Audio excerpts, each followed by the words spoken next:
any product announcements we got? Let's go out to the doc, Dr. Ryan Goodkin. What do you got for us? Hey, what's up, everybody? Yeah, the Great Awakening. There we go. I love it.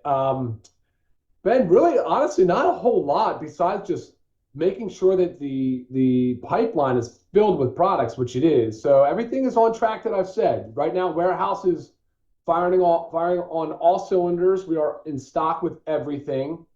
The I do want to say this. I'm going to show the report at some time, but we did fail testing in two of the essential oils in the bulk. So you test the oils, then they ship it to you, and then we tested it again, and they failed. So the good news is we already had another supplier that we know are therapeutic grade and the highest quality on the market. So we were able to get those other two back in pretty quick. There's peppermint and tea tree.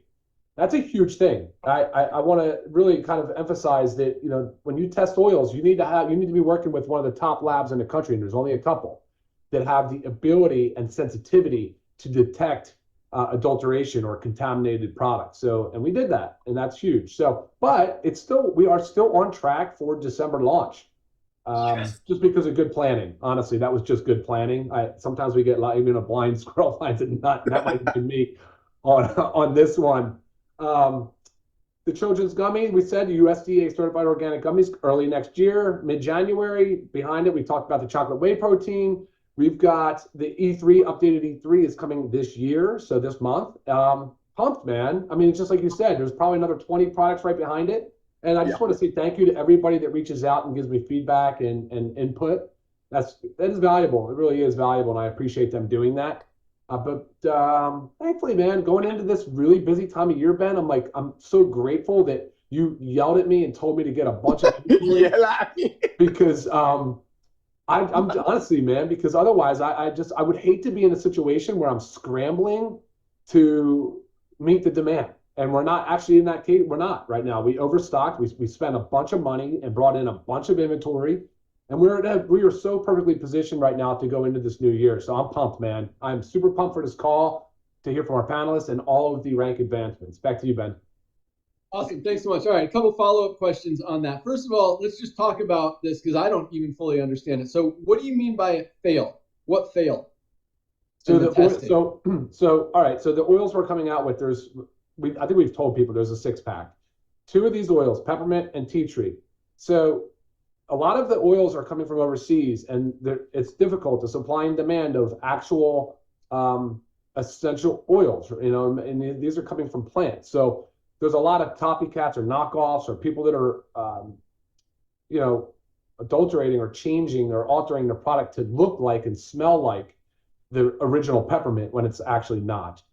And that's a super big problem in the entire essential oil market. It's a huge problem. Most companies, I'm going to go out there, I don't know, but there's some of these doctors and testing laboratories that'll tell you who they recommend or who are good and who's not.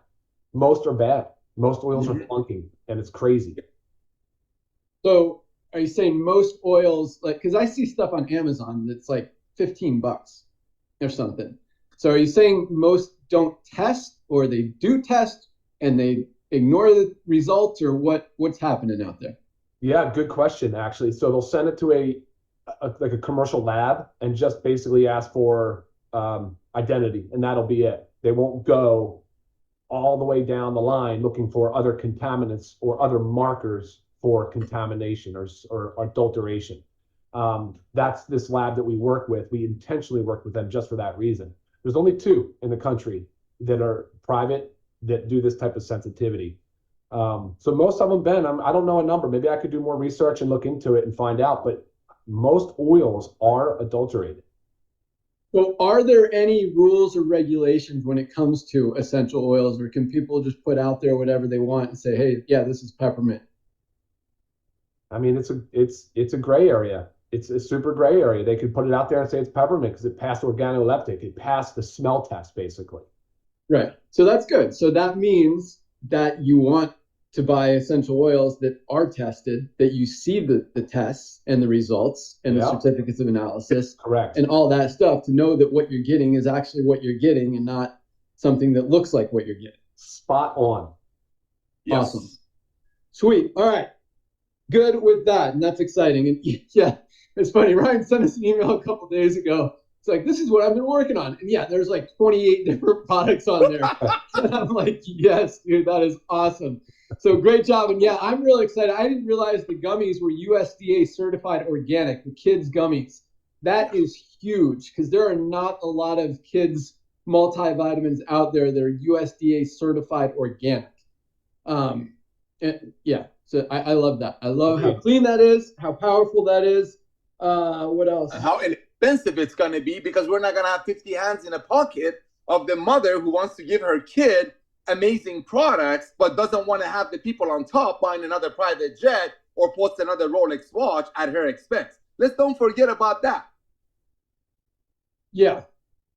Yeah, kid multivitamins are not cheap. Ours are going to be very, very affordable, highest quality out there, and probably better price than the cheap ones that are not good out there too. So yes, awesomeness, Ryan. Thank you so much. Great stuff coming.